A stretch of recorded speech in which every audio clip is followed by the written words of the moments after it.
part 2 of Good Friday. So we kind of went on a little tangent, but it's still all good information. So we're just going to leave it all in there for you guys and just do a part 2. So going back, like I said, I don't follow the Bible to a T because I know that there is other aspects around it and different stories and different perspectives. So I like to have the full picture before I make a decision, just kind of like how I do to other people. And I think it's very important for everyone to be able to paint a full picture. That way they can discern for themselves and take things that, in their heart they feel is true for when they go about making their decisions about spirituality and religion. So if anybody else knows anything else about any books that were never included in the Bible or any information that could help us or, specifically me paint the picture, the full picture, so I can discern for myself on this topic, because, I don't know everything. Jesse doesn't know everything. So if you guys know something that we don't, message us on Facebook and comment on the video and we'll get back to you. And we, any information that you guys have that maybe we're not explaining today, put it in there so we can do some research on it so we can expand on our knowledge of the situation. But yeah, so Jesse, going back to Good Friday. Yeah. Trying to see where we left off at. So when Jesus was getting flogged and beaten, we hear that the stripes meaning all the lashes that Jesus took for our sins. There's a phrase that says the stripes that we are healed. And this was just a references of what punishment Jesus took before, he went onto the cross.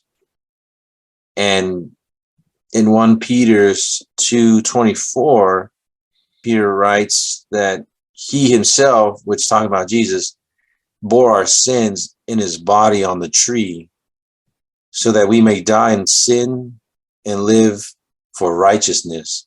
By the wounds you have been healed.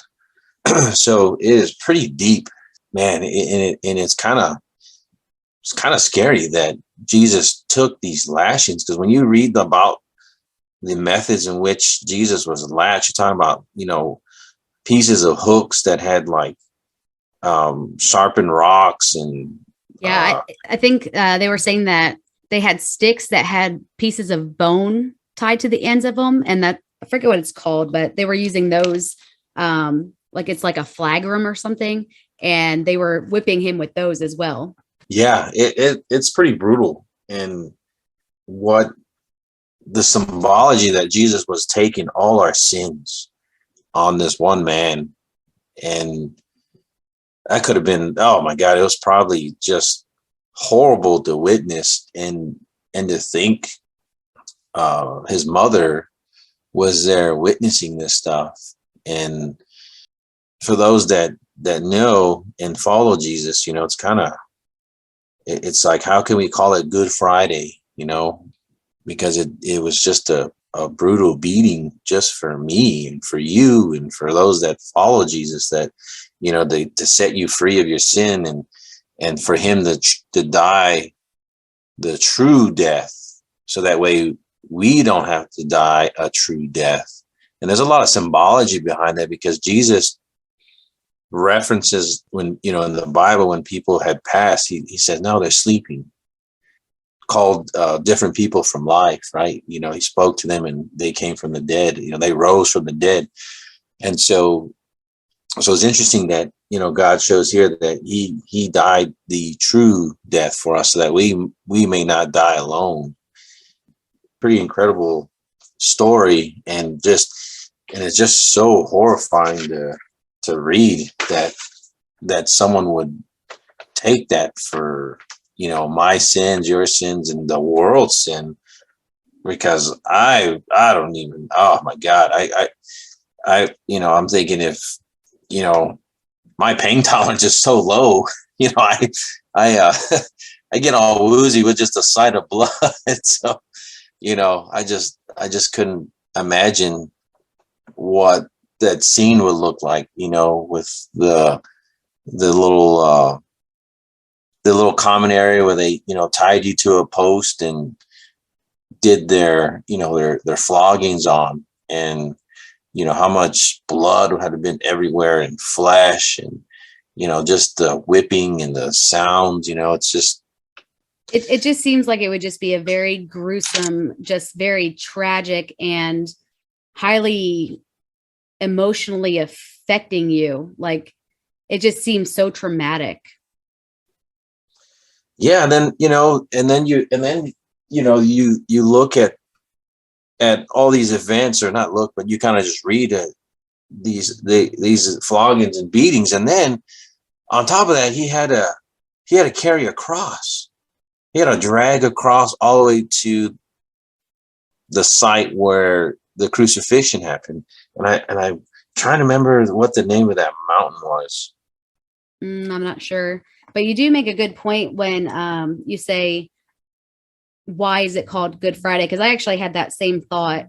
If Jesus was crucified and all this horrific stuff happened, why do we call it Good Friday? So I did look into it, and a bishop explains it as the word good is normally used to be meaning like holy or God.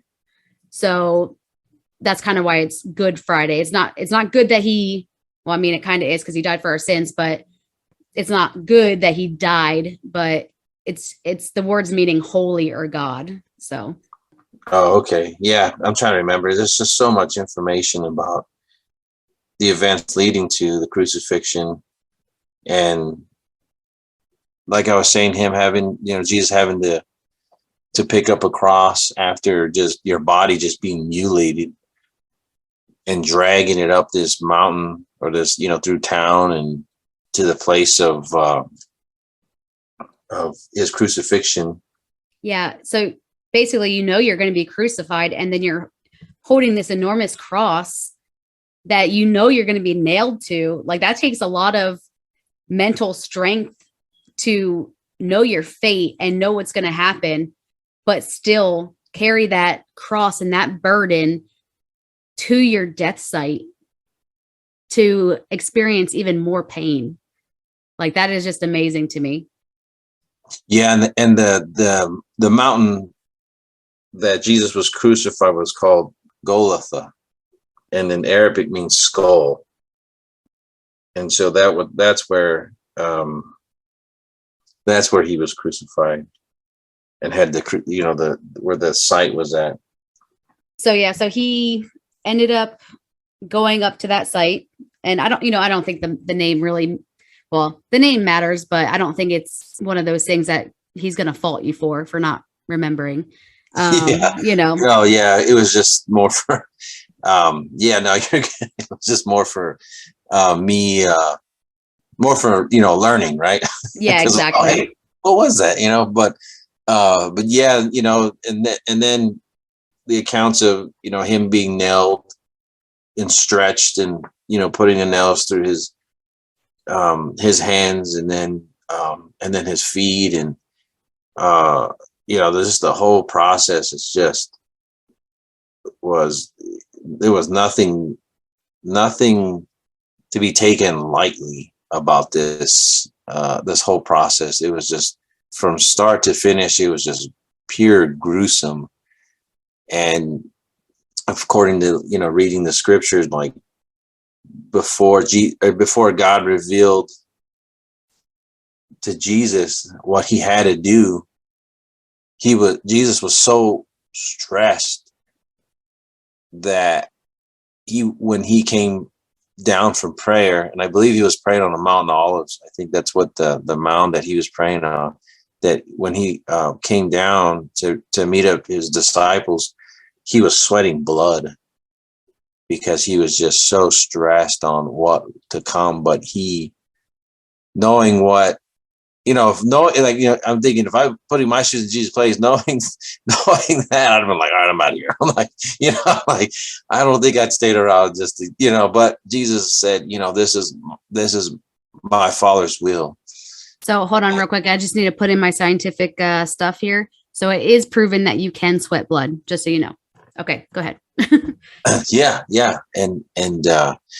But yeah, so, he knowingly went to the cross, and knew he was innocent from start to finish, just innocent. And there was no reason for any of this to happen, but it was God's will, and it was for a bigger cause for the world, right? The world to be forgiven and saved, and in a spiritual healing that is just so incredible. A lot of people think it's a physical healing, but it was all for a spiritual, his way of spiritually healing the world through everything that Jesus had went through. And they're, they even during that process that had two other individuals that being crucified next to him. And I don't know if you're familiar with that, Nikki, that there was two other people that were crucified next to Jesus. Yes. And so one was telling him, that, and knew his innocence, that they said, this man, does not belong here, for I belong here because of what I've done. And just talking about it, man, I'm getting emotional right now just talking about it, because they knew that God, or Jesus was God, and that he did not belong there, and they were crucifying an innocent man because of all the holy works that he has done, all the miracles he was performing, that there was no evil bone on Jesus. And this man's just saw it because he's like, hey, I deserve to be here. And even when Jesus was, and this is how compassionate, how gentle Jesus is, even while he was hanging on the cross, he was praying for those that were crucifying and said, forgive them, God, for they not know what they're doing. And it blew a lot of those around him's minds away, because they're like, still he prays for you, knowing that what you're doing to him is wrong. And he was like forgiving them. And this whole Good Friday, the whole events was just, it was horrifying, but it was just it just painted such a gentle heart for what Jesus has for us. I mean, here these people are, crucifying him, and yet he says, he's praying for them, and pretty much saying, forgive them, Father, for what they're doing is they don't know what they're doing. Forgive them. And to me, that just resonates just powerfully, because I just think about all the times that you were wronged, and how, people get so passionately fierce, and, get so upset. And it's rarely do you hear people say, I forgive you for that. They're like, no, they match energy for energy. Right. And so anyways, it was just, pretty amazing. And then Jesus turned and looked to him, and oh no, then the man also said that, oh man, I had a brain fart. All right. So, one of the two criminals that I was talking about had said, after he knew that he should be there, not Jesus, and he looked to Jesus and said, Lord, remember me when you come into your kingdom. And then Jesus said to him, surely I say to you, today you will be with me in paradise. For me, that just resonates, that it doesn't matter what you do in life. Well, I mean, it does matter, but God will forgive you when we give ourselves up to God. And kind of like he was kind of confessing himself to God, saying, I should be here, not you. Forgive me, and Jesus beautifully said, you will be with me in paradise. So there's just so many just powerful moments in this whole event, that it's hard not to get so emotional thinking about it, because because it was a highly emotional event that took place. And I couldn't even, I don't even know what I would do to see something like this. I mean, I know that back in the day, this was more common to see crucifixions, but so I don't know if, people were a little more numb to, people getting crucified and seeing this kind of stuff, because it's like they didn't have TVs and stuff like distractions like we have now. Um, it was just, yeah, So who knows? I'm just, the whole entire story is just, like I said, it's just very traumatic, and it's sad because Jesus did have to make that long walk with his cross, and he did have to walk through the people staring at him, and they knew his fate. He knew his fate. He was getting whipped by bones and just all kinds of things, just putting all these lacerations all over his body, just bleeding, and just still walking, still pressing on. Like, I don't know a lot of people that could do that. I don't know anybody really, but on his journey to his final breath place, he just was so emotionally damaged. If you really look at it, of he is walking to his death, but all these people around him, a lot of them don't even know why he's dying, or don't appreciate or believe in him or anything like that. And then, he gets nailed to the cross and he's hanging up there, and all of this is happening in front of his mother. So looking at her aspect of it, as a mother, for me, if I saw my son being crucified, the emotional damage and just the wreckage of my life, the everything is just so, like, I can't even, traumatic is not even close to how I would feel about the situation happening.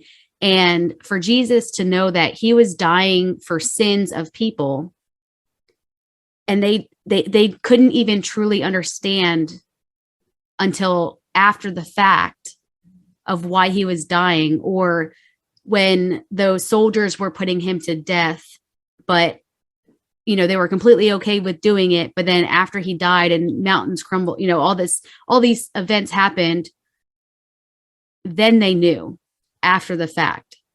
And I think that's why Jesus was saying, forgive them, for they know not what they do, because everyone was just so ignorant about the whole situation.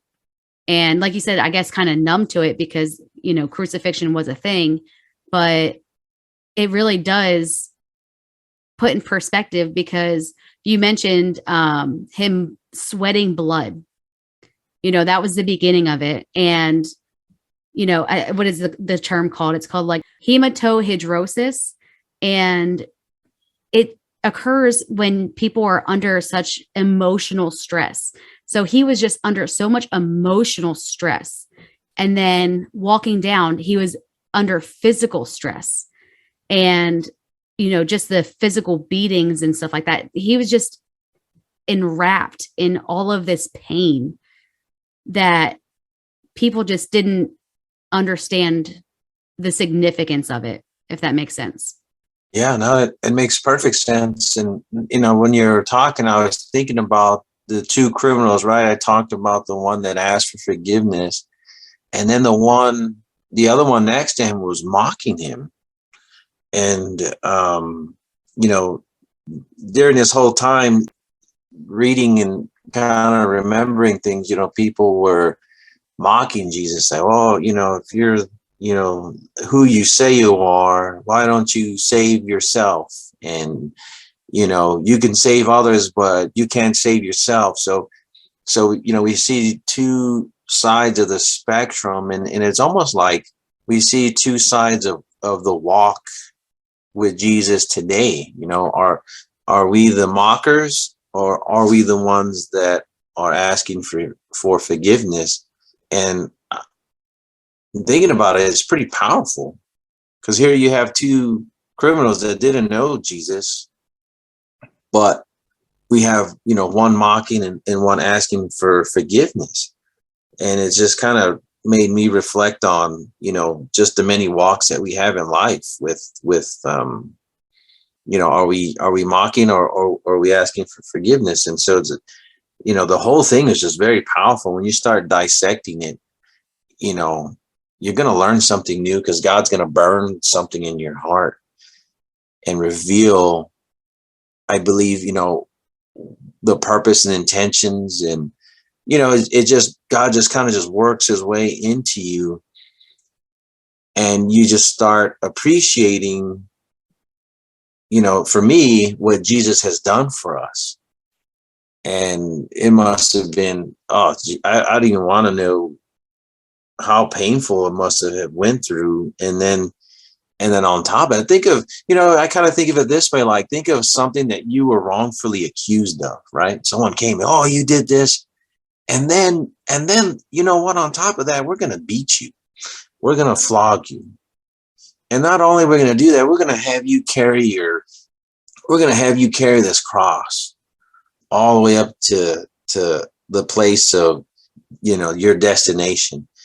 And while you're doing that, we're gonna mock you, and so it's just like here Jesus is taking all these criticisms and these beatings, and it's kind of like, man, it just really makes you appreciate what he went through, because when I get accused falsely, right away you want to defend yourself.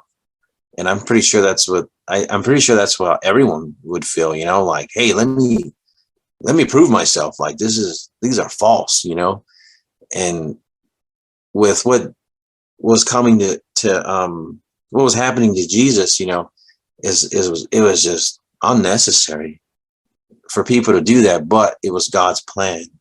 And it's just, I don't know. And I know some people say, well, why would, God put his son through all this? And I think what I believe, is what the references of stripes said heal, that he took all this beating so that way I didn't have to take it. And through him I am saved. And so, and I know some people may not or may agree with it, but that's just my stance on it. And it was just like I was saying, it was just such a powerful event that the whole world really kind of knows about this event. Like, whether they believe it or not, people know of him, and people are not going to blindly follow something that doesn't have truth behind it. And I know we talked about this before, Nikki, about like all these different gods of the past, right? Like the Greek gods and the Egyptian gods and the Roman gods, all these gods that were in the past, and none hold weight like Jesus does. Yeah, they just kind of went to the wayside. Yeah, and there's a reason, because there's no life to them. They were just lies. They were just man-made, right? And where you have Jesus, he's real. He died, and then when we do that Easter episode, we'll talk about the resurrection. And now he lives. And some people, even like in the Quran, it shows exactly what we read, that Jesus had died and he rose from the dead. And so we have all these religious books that highlight events that happened and are holding their true value to this day. And so, and so if you're struggling with, finding Jesus, think about it, right?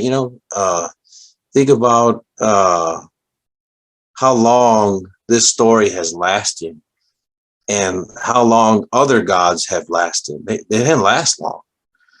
And so I want to just kind of put in my 2 cents on this one. So I do struggle with people praising Jesus. Like, okay, like I don't have an issue with people praising Jesus, but for me, I've always kind of thought Jesus to be just a very spiritual, holy person. And for me, I have always gone directly to source. Like I've always gone to just God. I've never really praised Jesus.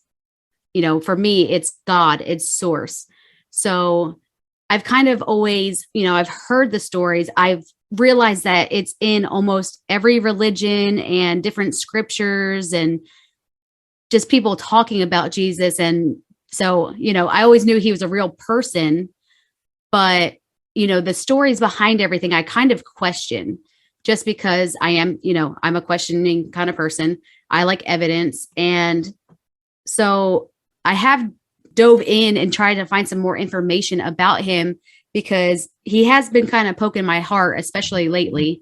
But there is proof, if you question the stories about Jesus, there is so much proof out there that proves that he was real. And what he went through and everything was absolutely real. The stories are real. Everything that they're saying about him is real. But for me, it's kind of, I don't praise him. I don't, I guess, idolize him because I know that he was flesh. So I think that's where I have an issue, is because I know that he was flesh. So I think that's why I go straight to God, straight to source, instead of going through Jesus to get to God, kind of thing. But that's just kind of how I go about it. But there's no doubt in my mind that I 100% know Jesus was real. And I know everything that he went through was real. The pain, the emotion, everything. And we can look at it through history and things that we have found, like all the relics and everything of Jesus, to include, the Shroud of Turin. It's pretty much the holiest relic of Holy Week. There's so much evidence based on it that proves that what Jesus went through and everything like that. There's so many links, so many different aspects that don't even relate to each other that come together and prove that he was real. So actually, talking about the Shroud of Turin, we can go into, I'll just go into my little rant of scientific stuff. So there is a group of scientists back in 1978 who looked at the Shroud of Turin, and people were saying it was a hoax, because there was one, I think it was a priest or Baptist, who basically said, no, the Shroud of Turin, it's a fake, it's a hoax. And a lot of people believe that. But when the scientists came out, they examined, they did all these experiments on it, and they found that it couldn't have been a painting because there is no lead or anything on the shroud, and there's no brush strokes on the material or anything like that. So actually, let me just go into it. So people who do not know what the Shroud of Turin is, it's basically a long linen cloth made of flax that was about 14 feet long and 3.5 feet wide. And it's the cloth that people saw Jesus's face in, that over the years, they had realized that there is basically a picture of a man, and they believe it to be Jesus. And I mean, I do as well. But so, through this testing, there was no lead, there was no brush strokes. A lot of scientists believe that this was pretty much like the first photograph, because back then, all you really needed to make this image imprint onto this cloth was a lens, a dark room, which would have been Jesus's tomb. So from looking at the scientific version of it to, Jesus was crucified. He was brought to his tomb. They say that they wrapped him up. And there was actually, I think it was John, the Gospel of John or something, but he explains that there was pieces of cloth that were doused in like perfumes or something like that. But scientifically looking at it, if this was the first picture, then the cloth wrapped around him would have been, if they would have soaked that in, what is it called? Silver sulfate, then put it around him and projected the lens into the tomb. There's bacteria that grows on our skin that could have transferred. Okay, how do I say this? Okay, so in the decomposing body, there's bacteria on his face. And, Jesus had blood on his face. He had wounds. He had all these lacerations and stuff. So that is like a breeding ground for bacteria. So the bacteria pretty much covered his face when he was decomposing. And if they doused the linen in silver sulfate and then covered him with it, if there was a lens on, beaming through the tomb because it's a dark space. That's pretty much how you make a photo negative, is in the dark with some light and stuff like that. So people believe that scientists believe that it was the first photograph basically, and it was of Jesus. So it is easily proven today. Some studies, they have actually done this where they put bacteria on their face and they put a linen cloth on there in a dark room, put the an old fashioned lens on it. And actually, to my surprise, it actually only takes 3 days to develop fully. And then once they take that cloth off, which, that's the cloth that they found, in my opinion, in the tomb. So 3 days later, this picture is fully developed on this cloth. And that's what they found in the tomb. So that's what they found in the tomb. And over the years, when it oxidizes the linen, the image starts to come through a little bit more. And then scientists. That's pretty interesting. Yeah. That there's like the perfect condition. Exactly. But I know back then scientists believed that people were experimenting with the lenses and stuff like that. So I don't know if they already knew this information or they were trying something new or, an experiment in themselves or something like that. But they were already practicing the processes. And, people were like, oh, well, who has a lens back then? Back then they were experimenting with lenses all the time. That's, how a lot of things got discovered. But so it's pretty much like the first picture, or on the cloth, it's like a picture negative. And when go ahead. Are they saying that a lens was needed to transfer this picture? So pretty much, it was just a crystal lens, and which was all available back then. If it was placed like in the sun and it pretty much beamed on him, it would only take 3 days for the light from the lens to hit the body with the cloth and then make a full transfer of all that bacteria onto the cloth. Because when they did testing, they realized that the image, like the discoloration in the cloth that made the image, was only on the surface of the cloth. Like it wasn't embedded. It wasn't anywhere else. It was just perfectly laying on top of the cloth. So scientists believe that that's all the bacteria from his decomposing body, from the blood and everything, that just pretty much got imprinted from his body and his skin onto that cloth. Yeah, that's interesting, because I thought maybe, just, kind of like, my mind's like, when you prick your finger, right, and then you have blood, and then you press your thumb, let's just say your thumb, right? You prick your thumb and you have blood on there, and you press it on a piece of paper, and it would capture your thumbprint.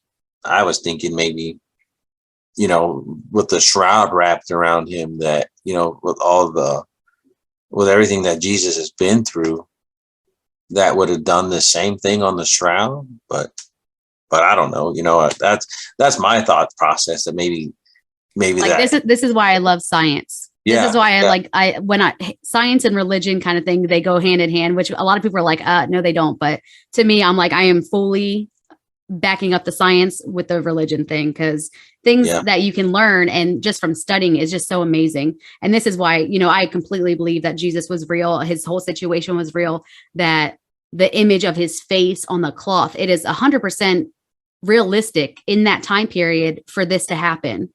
So, going back into it, when scientists were looking at this stuff, they did carbon dating on the cloth as well.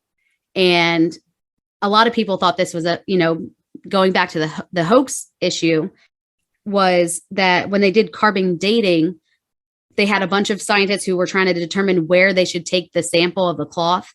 So they took the sample from a corner, not realizing that, the corners are where people touch, when they brought the Shroud of Turin out to the public, everyone would be holding the corners, putting their bacteria on it, and, basically manipulating the microbiology of the cloth. So when they did the carbon dating, they did say that, this has to be a hoax, because the carbon dating says it's from 1260 to 1390 AD. But later realizing that how many people have touched it, and just it's invalid unless we take the sample from somewhere else, basically, because everyone's bacteria, everything that it touched on those corners constantly throughout the years, pretty much did a false reading, I guess you can say. But they the way they knew that this was a false reading was because they actually put the cloth under UV images, and it showed different colors in the cloth, which showed that, there was different content, there was different bacteria, different things in the cloth. So that's how they realized that the corners of, where they took the sample from had a different pigmentation and different makeup, basically, of just being handled over the years than what the inside of the cloth had shown. So it was different. And you talk about how old it was too. So it had to have been gone through many hands, now that you kind of looking back then, because they did not know what we know now back then, right? About all these little microscopic things, and, everyone transferring their DNA or whatever from their hands, so it's just, I can see that. And an astonishing thing that I ponder about is that it's able to not deteriorate from so long ago, because a lot of the stuff was made out of, biodegradable stuff, like it was all, made from plants, I think, or stuff that, it wasn't like there was plastics back then, or, I don't know. Well, they have shown that it is, the image is slowly fading because of oxidation and everything, and just from it being out in the sunlight and stuff like that. So it is unfortunately slowly deteriorating. Okay. So I don't know where it is right now in today's world right now, but I don't know if they've put it in a chamber. I think they put it in a chamber right now and they sealed it just to prolong the life of it.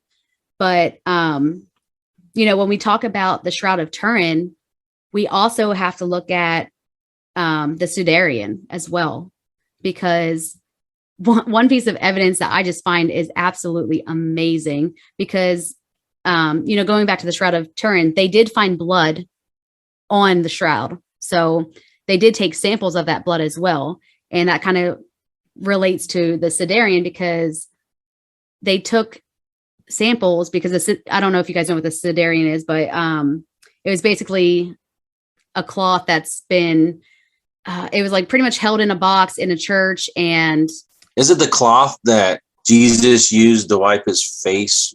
Is that the cloth you're talking about? Mm-hmm. And okay, and I don't know where they kept that, but I'm assuming that they did DNA test off the two and they matched. But yeah, so they found the blood on the cloth, bumped it against the blood on the shroud, and it was the exact same blood.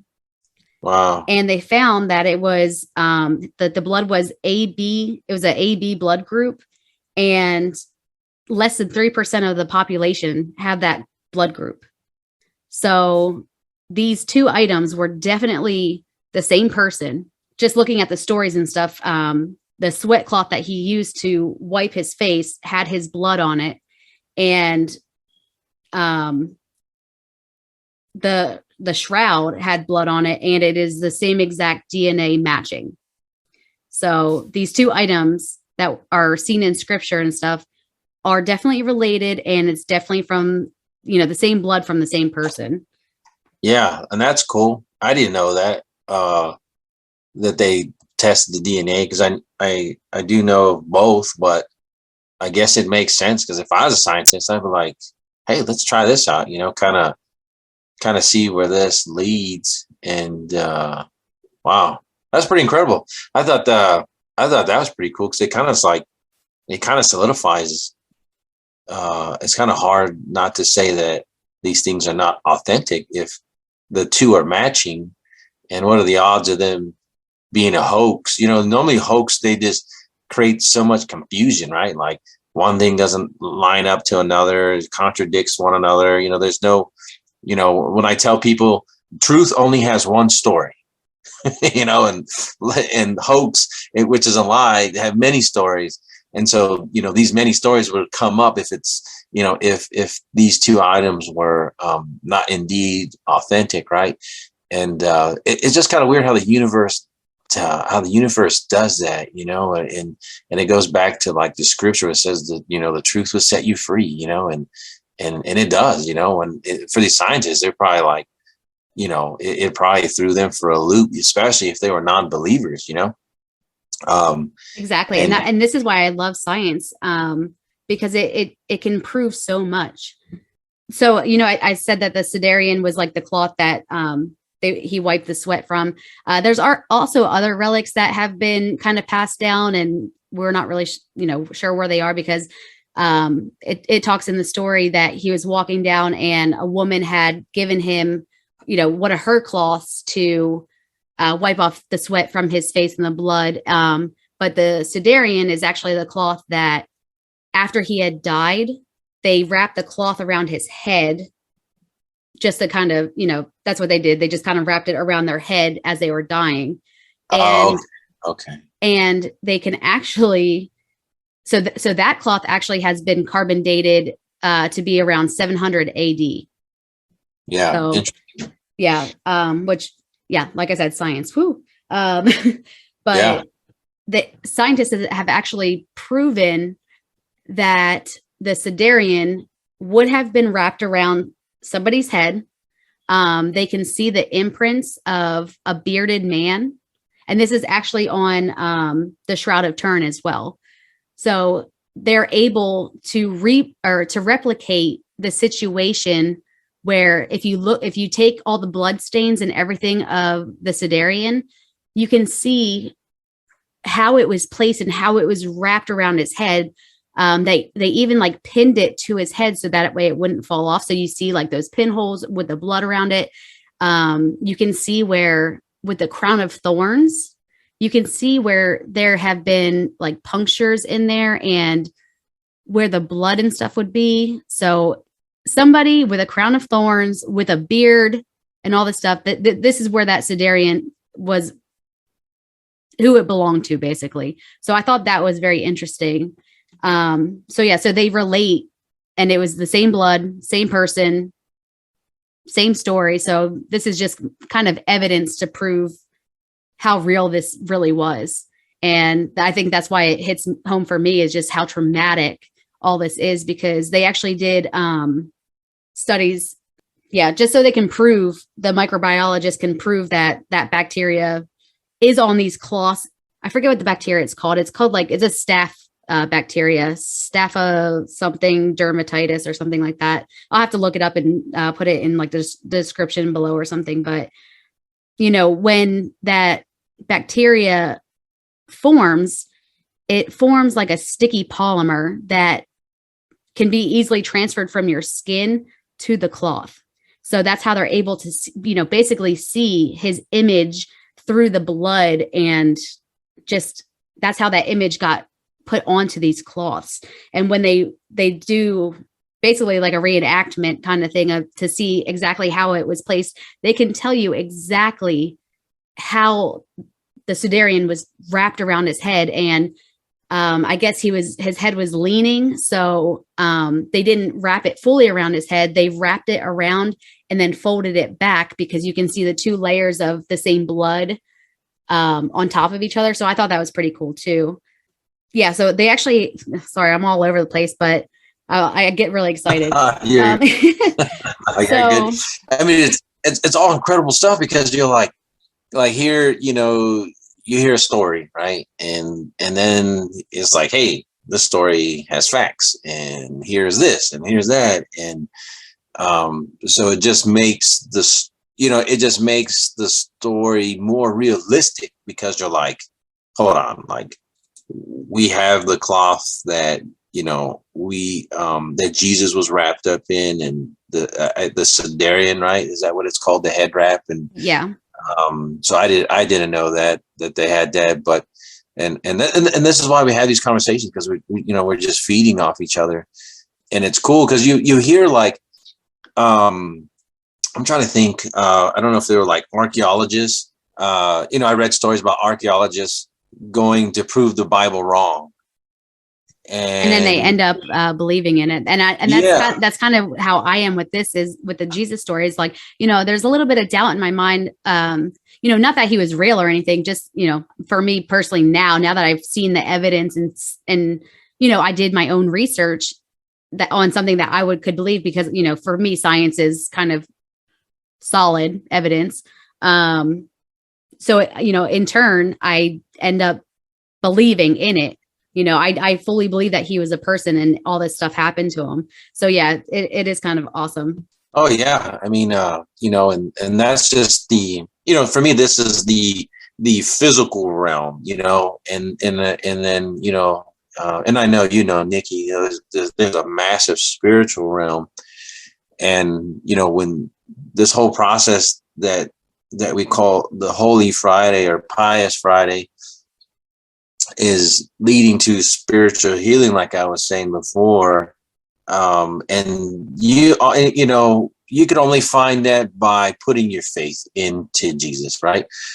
Because he will reveal things that we can't reveal because we're not Jesus. And the physical stuff here, that's being laid out like this shroud, is just kind of like evidence, the context of like, okay, this is interesting, especially, where Nikki has a scientific mind, and she's like, hey, I like to apply things, and it just solidifies her walk. Like, oh yeah, this is real because this and that. And then, for me, that stuff is great too. That stuff is amazing. I like to take the spiritual side and get that relationship with Jesus, because in scripture it talks, that like John 14, it says, Jesus said that I am the way and the truth and the life. No one comes to the Father but through me. And so I'm reading what Jesus is saying. Here's a shroud that Jesus was wrapped up in, and it's showing what was the head garment called again? The Sidarian. the Severian, and the shroud matching, right? There's the physical science proof. And now you have the word. So this is how I put things in context. Now I have the word of Jesus talking to me, and I know, you were talking about discerning whether Jesus was God, and Jesus himself says, I and the Father are one, and whoever sees me has seen the Father. And so I like to think that there's truth, well, I know there's truth behind what Jesus says, but for others, kind of like Nikki's, kind of like, all right, I know Jesus is, it was a real person, and then here's a shroud, and so for me now, I just digest Jesus's words because I believe them to be true. Because I don't think this was a man that lies, right? That's going to deceive you by any means. He just speaks life, and ultimately, when you read it all, it's like he just wants your heart, and his greatest gift that he said to give one another is love. It wasn't like, hey, give your finances or give this or give your property or give your estate or give your titles. No, it was very simple. It was just, I just want your love, and nothing else. And so for me, this is why I dug so heavily in Jesus, because he's revealed himself to me, and I've learned so much through his words, and then having the experience to back it. Yeah. And for me, it's definitely always starts off with the seeing is believing kind of thing. And just to have the scientific evidence behind it, it just solidifies certain things, which, I think a lot of people are in, I don't want to say the lower spiritual realm, but like a lot of people are in that state where they do have to see it to believe it first. Where for me, it's kind of like an interaction of both. Like I get the word from God, and, he does show me and reveal things to me, but to have the solidification of scientific evidence behind it, just like I said, it gets me excited, and I'll start rambling. Oh yeah, I mean it's all this stuff's incredible, and just how it all comes together. How your walk is and my walk, and very different but similar too. And where we're at, because we're all on different journeys, and that's one thing everyone needs to realize is it doesn't matter how we get there. Right. It's just we're there. That's the important part. It doesn't matter how you get there. You can walk, you can fly, you can do whatever, but you're at the destination. You can ride a bike, go take a train. Doesn't matter. You're at the destination.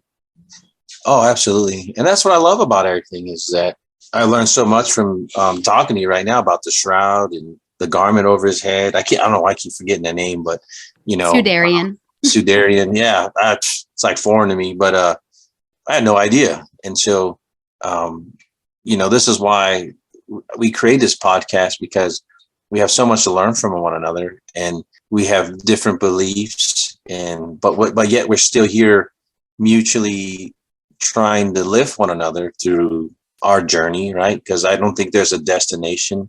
I think we just keep growing and growing and growing until we meet our maker. Yeah, I can definitely agree with that. So you actually do make a good point. So I am going to retract my statement from saying get to your destination, because yeah, like you said, there really is no destination. We're just supposed to constantly learn and grow. So whatever way that you're going to lead you to growth, as long as you're learning from mistakes and growing as a person, I'm on that as well.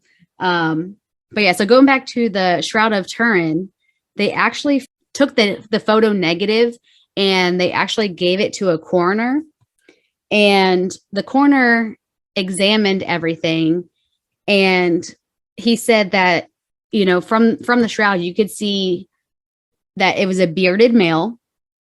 You can see that he had swollen eyes and a broken nose. You could see where the crown of thorns were pressed into his skin and where those holes were and how they were bleeding. I guess some of the thorns were pressed into certain nerves in the head that the coroner pretty much explained that it would be the most excruciating pain that somebody could ever endure. And then every time he was bumping into it or they were pushing it into his head, it would just re-engage that pain. And it's like a full body pain. The coroner also examined the hands and determined that the nail was actually pressed into the hand and not the wrist, which is, something that I always kind of believed was the nail went through the hand, because there is certain bones in there, and that if a nail does go through, it is able to hold the weight of a human. So that, that aspect checks out, that, the nail would have went through his hands and bared his weight on that cross. Along with the swollen eyes and eyebrow, the coroner was able to see the different colors from the blood to that liquid that comes out of your nose. So he was able to see that. And all in all, he pretty much came down to the conclusion. Oh, also he saw where there was like stripes, the stripes from the lashings were on the cloth as well. And he could see that there was like, parts of his skin that were like lifted up from being beaten.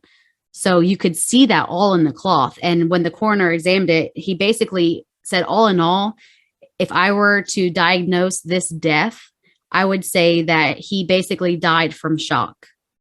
So, all that stuff that he just went through in such a short period of time was just so intense and dramatic. And, the bleeding sweat, the lacerations, the beatings and everything, he pretty much died of shock after everything, in the coroner's eyes, doing, studying the body and everything. So as a person, that's completely relevant, I guess, that he would be able to die from shock from everything that he's endured. And honestly, when I say that he died from shock, the thing that comes to my mind is I'm in shock that, people still don't realize that this is all an actual story. This is an actual event in history. And, this all did happen. And it does shock me that people actually don't believe in the story. Yeah. And I had no idea that they came up with that conclusion based off the body that shock is what, ultimately what he died from, I guess. And that kind of, looking back, kind of makes sense. If it was me, I'd died a long time ago. I'd died, with that first whip on the, on out in that, I guess where they had that block and they staged people. I mean, just horrible. I mean, yeah, what a tragic story, but but there's so much life to it. It's like there's death, but there's life. So another thing from history is it's called the Prayev Codex, or it's also referred to the Hungarian Pray manuscript. And, another scientific thing of looking at history and everything proves that the carbon dating on the shroud as well was false, because the Prayev Codex was actually from the 12th to the early 13th centuries. And it proves that the Shroud of Turin existed prior to the 1200s in the Byzantine Empire. And if you look closely at that image in the manuscript, it shows that there are 4 poker holes that are shown on the Shroud of Turin in the same exact shape. So whoever was drawing this image must have seen the Shroud of Turin before, and that's how they were depicting it in this manuscript. And if you actually look at the image that was cast onto the Shroud of Turin shows the body laying in the same manner that Jesus would have been laying. And, the image in the manuscript and the image on the Shroud of Turin are exactly the same, laying in the same resting stance and everything like that.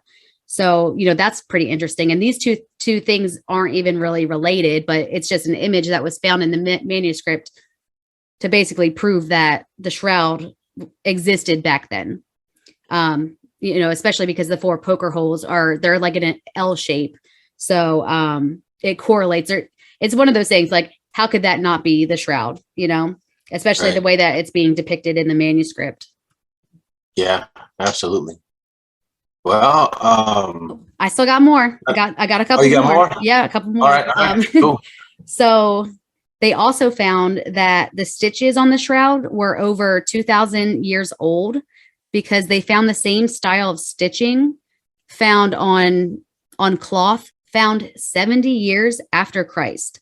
And it was, I think it's called the Masada cloth, but the same exact stitching, which they say that it's very extremely professional stitching that was found on the Masada cloth, found 70 years after Christ, is the same stitching that was found on the shroud.